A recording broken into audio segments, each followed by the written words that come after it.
Hello.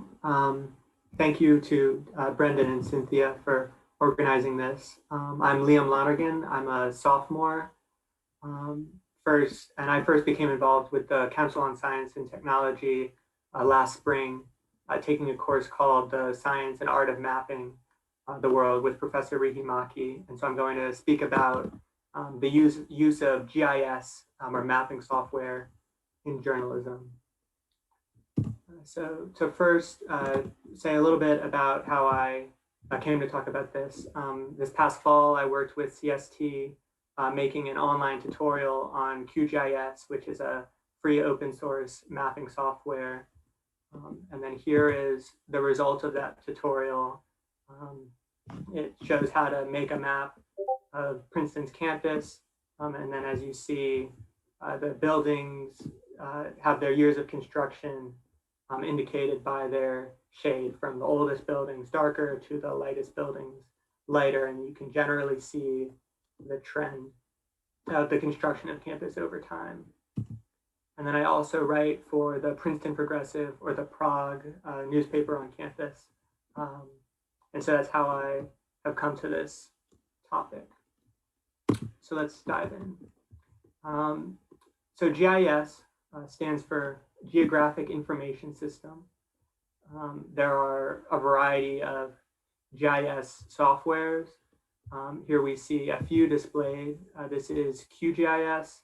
In the middle, this logo is for Grass GIS, and then ArcGIS. QGIS and Grass GIS are both free and open source. What they do is they let you take data about the world. So this could be building footprints, polling place locations, temperature, elevation, the path of travel of a person or a plane. And they turn this into trends, and they let us simplify a lot of data down, a lot of spatial data down into something that someone can look at a glance, a map, and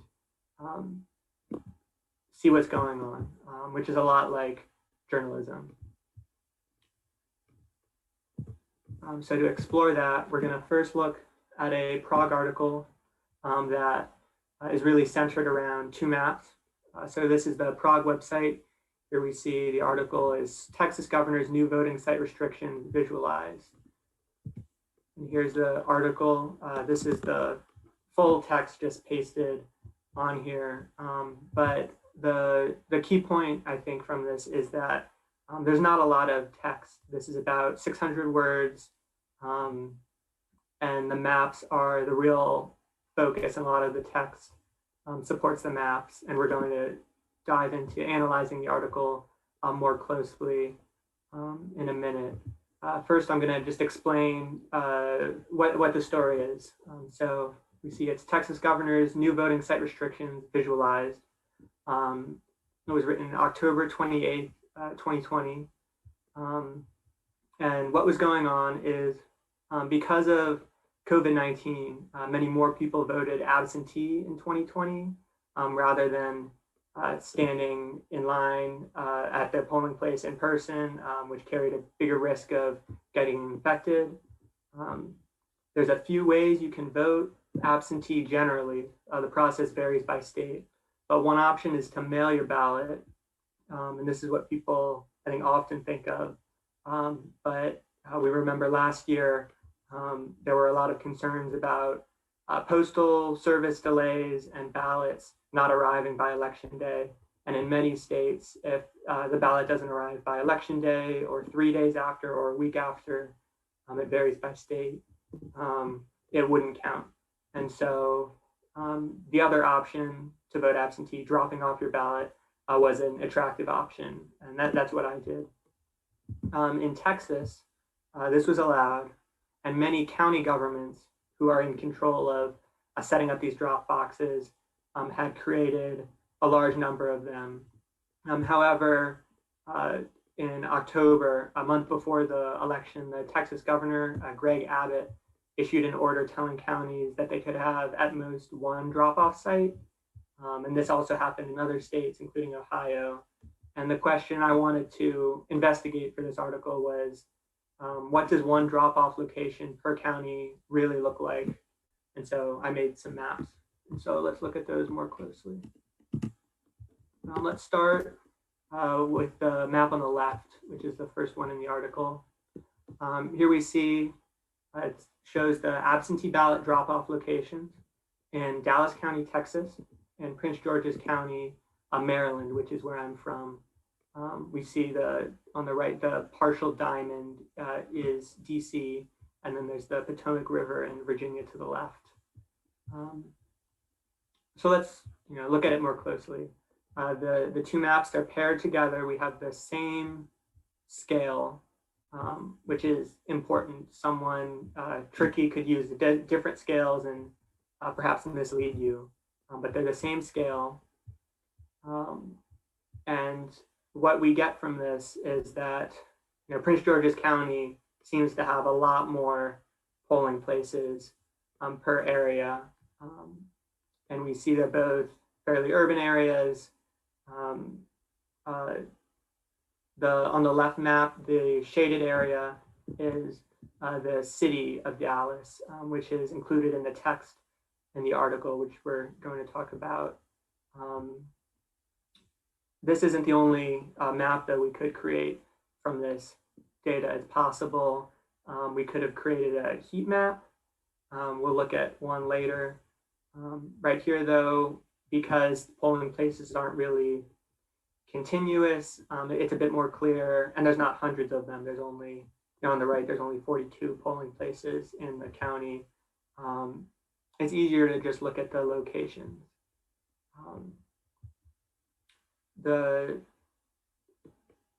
I didn't distinguish between, we see on the right, between DC, Maryland, and Virginia. They're all the same color, just to focus on the county, which was the kind of unit of interest. But you could justify doing that, saying it better shows the scale and position. So why did I, and we'll get to the article, why did I compare Dallas to my county, Prince George's County, when they're in different parts of the country? I think it's helpful to give a reference point in general in explaining things. When you say one polling place per county, that may be not very many, that may be a lot. And so comparing it to another county helps. But with maps in particular, I think people love maps, but they don't always have an intuitive sense of scale, especially if they're not from the area depicted, which makes sense. I wouldn't know how big Dallas County, Texas is and I've never been there. And so the intention is to show the scale of Dallas County compared to another county, and show that it's fairly large. And the roads also help this effect, even though they're not labeled. The reason they're included is to show, we see a beltway, and we can kind of get a sense from the roads that this is a sizable area. To the right, we have Brewster County compared again to Prince George's County. So these are also to scale, not with the other map, but with each other in this pair. And here we see the difference is even more extreme, where there's only one polling place allowed in Brewster County, Texas. And to the right, we have Virginia, Maryland, and then even part of 3 more states, New Jersey, Delaware, and Pennsylvania. So it really does show the scale. So now we're going to go back to the article and look at its structure. So at the initial part of the article, we see, or I'm telling you because we don't need to read the whole article, but it explains some of the new policy, the facts, the legal context. After that, we introduce the comparison with Maryland. So in the article, I used a first person point of view. I put myself in the article, which is a style I like and a style of a lot of Prague articles. And this kind of justifies why we're comparing to another county. And I give some more supporting facts that are sort of geographic, but can't easily be shown in the map. So, for example, I described that there were 5 absentee ballot drop boxes within a 15-minute drive of where I was living, which gives you a sense of, it was very easy for me to vote. After this, we have an introduction of the Dallas map. So we don't just plop it down, we explain that they're on the same scale, because it's very possible someone might ignore the scale bars, probably expected that they would just ignore the scale bars. And then after the map, we kind of describe what's in it. We give the land area, we talk about Dallas County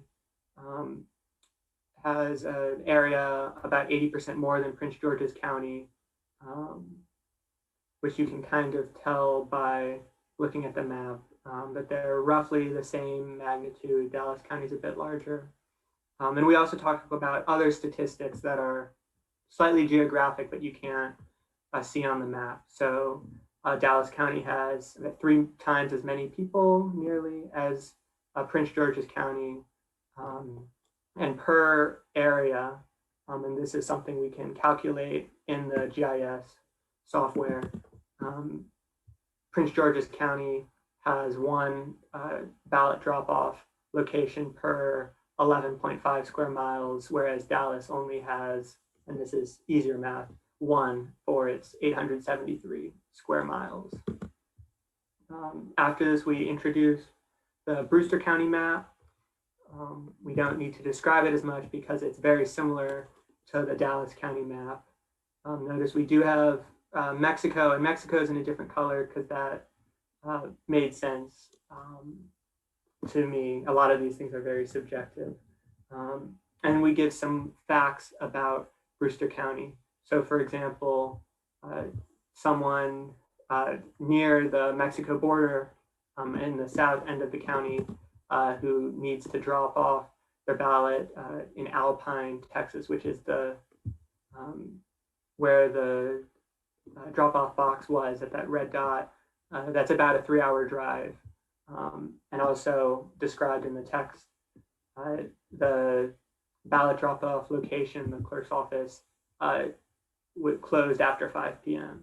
So the text and the maps are really complementing each other, and a lot of the information that we have from the map would take a while or be clunky to explain in the text. And similarly, there's information we can't convey just in the map. Okay. And then there's some additional context at the end. So now we're going to look at 2 more maps in a slightly different context. This is the website for Support Forest Hills Eateries, which is a small community-led group in Forest Hills, which is a neighborhood in Queens, New York. And the group was formed last spring to help restaurants impacted by COVID-19 by connecting them with resources and by trying to inform the local residents about how they could still patronize businesses safely during COVID-19. So here are 2 maps. They both show the restaurants that were on the list, on our list. I created these 2 maps. There were 128 restaurants at the time. And so I have a question for you to think about, which is, which of these 2 maps better supports the group's goals? Now, you may not be, are not familiar with the group, and there can be lots of different goals, but I think it's useful to, think a second and look at the maps and what's different about them.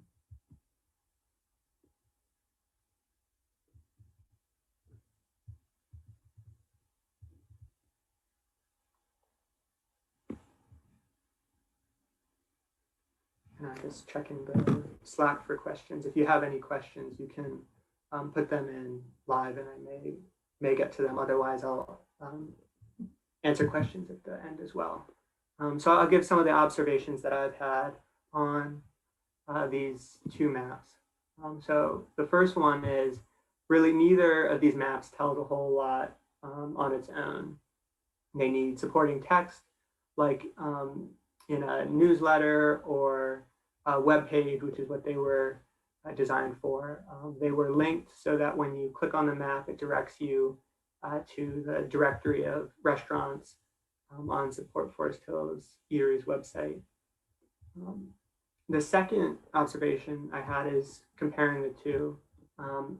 If I'm a resident who signed up for the newsletter, the left map is, I think, more likely to produce a reaction of, oh, it looks like there's a restaurant near my house that I didn't know about. I should check to see what restaurant that is.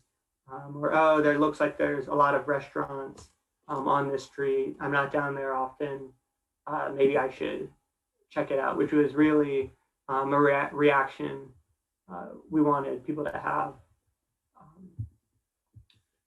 On the other hand, the map on the left may be slightly more difficult to read. I didn't explain to you how to read it. It may be intuitive for you. Each circle with a number represents that many restaurants close together. And then the smaller, lighter green circles are individual restaurants. You may find they don't contrast enough for you, or you may not have seen a map like this before. I think it's fairly familiar, but that's something to consider. Looking at the right map, it looks to me maybe more professional, or shows maybe more capacity, or conveys a sense of a larger organization, perhaps. That's also very subjective, but Support Forest Hills Eatery was a very new group, a small group, formed only a month or so before creating these maps, and during the pandemic. And so we didn't have a lot of credibility with restaurants or community members or local newspapers that we were trying to have spread our information. And so to me, the right map, the map on the right, seems to show maybe more seriousness. But you may disagree. I think the one on the left does. One other observation is you may have noticed that the scales of the maps are different. The map on the right is a bit more zoomed out. The Forest Hills area doesn't really have a clear boundary, and so that produced that. But both trends, or both maps, do really show some interesting trends, and the trends that we wanted to highlight. We can see on both maps that there are many restaurants on the three streets: Queens Boulevard, Austin Street, and Metro Avenue, and then fewer restaurants in between. So that's useful information, even for the team members of the organization. It's useful to be able to see where your restaurants are. And if you're interested, the empty strips are train tracks, so that's where there's no building footprints. And then in the top right is a large park in Queens. And then now to conclude, we're going to look at a few maps that I did not create, but I want to talk about. Here's one from the New York Times that shows power outages in Texas. And so when I first saw this map, after having heard about the recent power outages, what surprised me was the significance and the relative significance compared to Texas of power outages in Louisiana and Mississippi. Reading, just verbal news and hearing about it, Texas was really the focus, and Texas has received more coverage. But looking at a map, maps do have some subjectivity, but to some extent they also show you the world in a different way than someone writing about it. You couldn't, without misleading, changing the data, really make Texas appear significantly worse than Louisiana and Mississippi in this map. So it's interesting the different perspective that the map gives you. Again, this map was shared with a short article, but the map and several other maps were really the focus. You see, we have several reporters here. There are reporters that just do maps or just do data visualization. And so it's really become a big part of journalism. Here's another map from the same article. It shows temperatures, and it shows where they were colder than average. We see it's in the center. We see the maps combining some continuous data with the shade of blue, as well as, and this helps us get a sense, these dotted lines which divide into categories. And so the combination of the two is very helpful. And then here, this is the final article we're going to look at. This article, which I found fascinating and I recommend looking at, is called "The True Colors of America's Political Spectrum Are Gray and Green." And it's from the New York Times. So the reporters did this process. First, they randomly sampled 65 acre squares on Earth's surface, and then they arranged them by partisan leaning, as we see here on the left. So here are a bunch of aerial photographs that they took, or that they accessed, and they randomly sampled. So these are from all over the US, and they sorted them. Next, for each square, they created this color gradient, which we see on the right. And in general, these go from, they have green and gray. So the green is vegetation and natural land. And then the gray is from human-built structures and roads and concrete.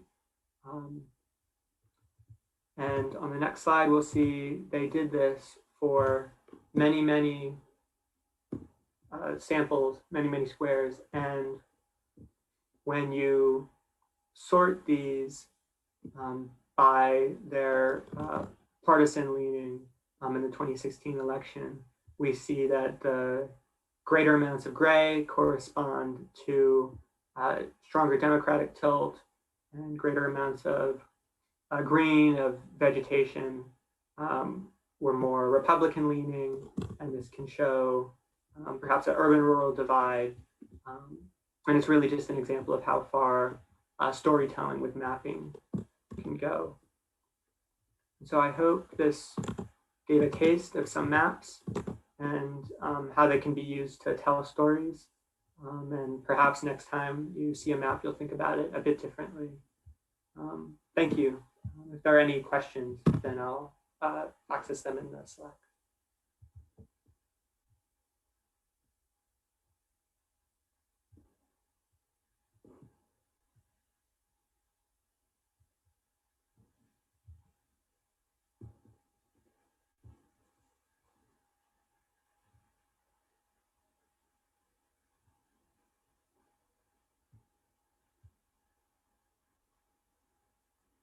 Okay, I'm looking. I don't see the questions in the Slack at the moment, but yes.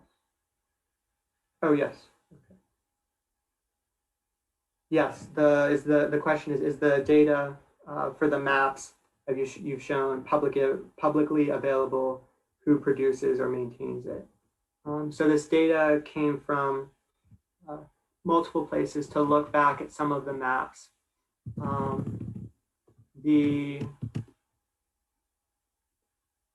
There is a lot of a tremendous amount of geographic data that's available publicly online. You can look at state websites. Some states seem better than others at presenting a lot of data, as well as even some city websites in New York City, for example. So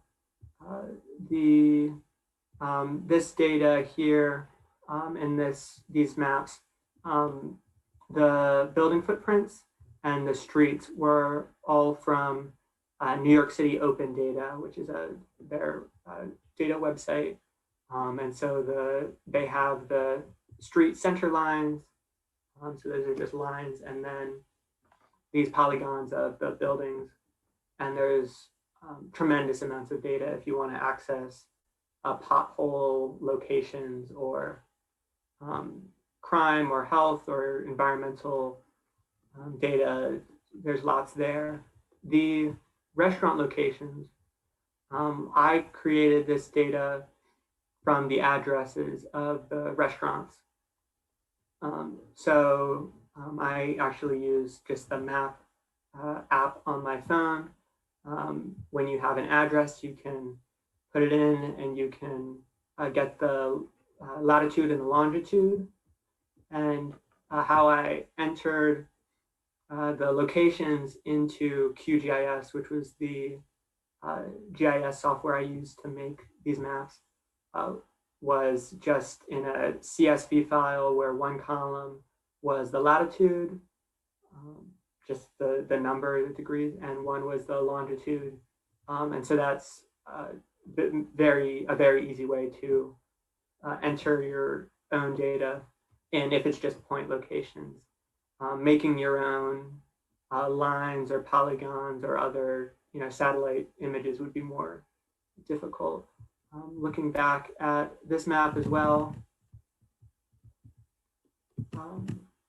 the points, the polling locations, that was also data that I obtained from the addresses, and then found latitude and longitude coordinates myself. And the other data is from USGS National Transportation Data Set, which has a lot of information, open information online. The City of Dallas Natural Earth data, and US, the DHS. And so all these agencies have lots of data available. A second question was, what's the part you most enjoy about the map making process? Selecting the data, seeing the trends in the end.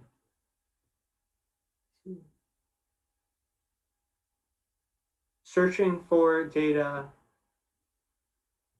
is very enjoyable. It's also the most frustrating part about map making.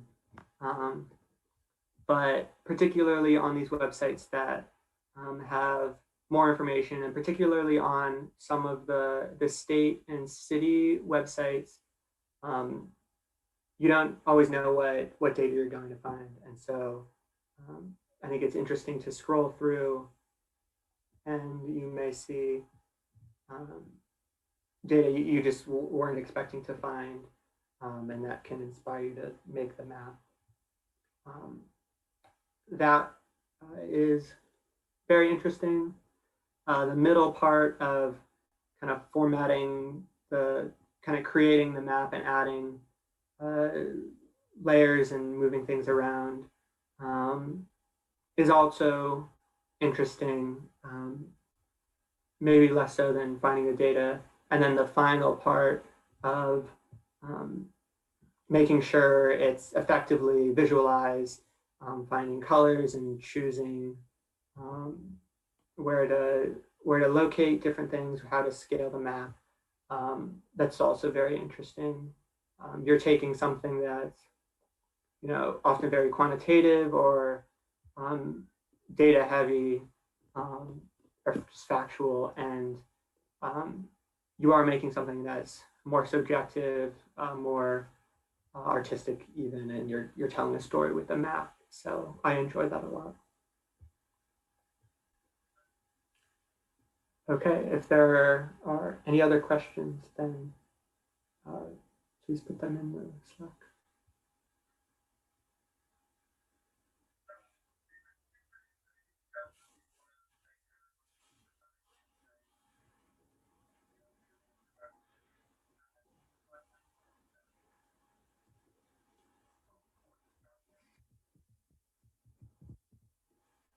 Okay, yes. There's one more question. If you wanted to add population or political leanings to your Texas ballot box story, what would your thought process be in creating your maps?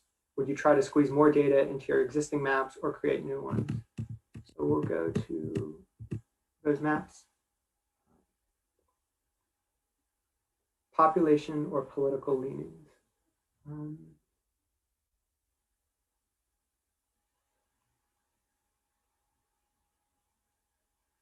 It's interesting. A lot of data, some different types of data are formatted more effectively as points and as categories, and some data is formatted more effectively in gradients and color scales.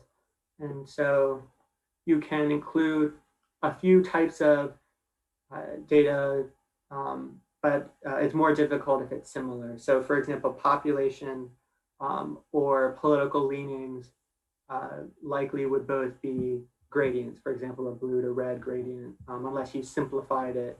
And there is data, for example, if you wanted a map where you just have a highly populated areas outlined in something sort of like the city of Dallas outline, and then the other areas. So you just have two population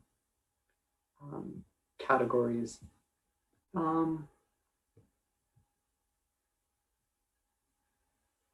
think to these maps, including population or political leanings, might complicate them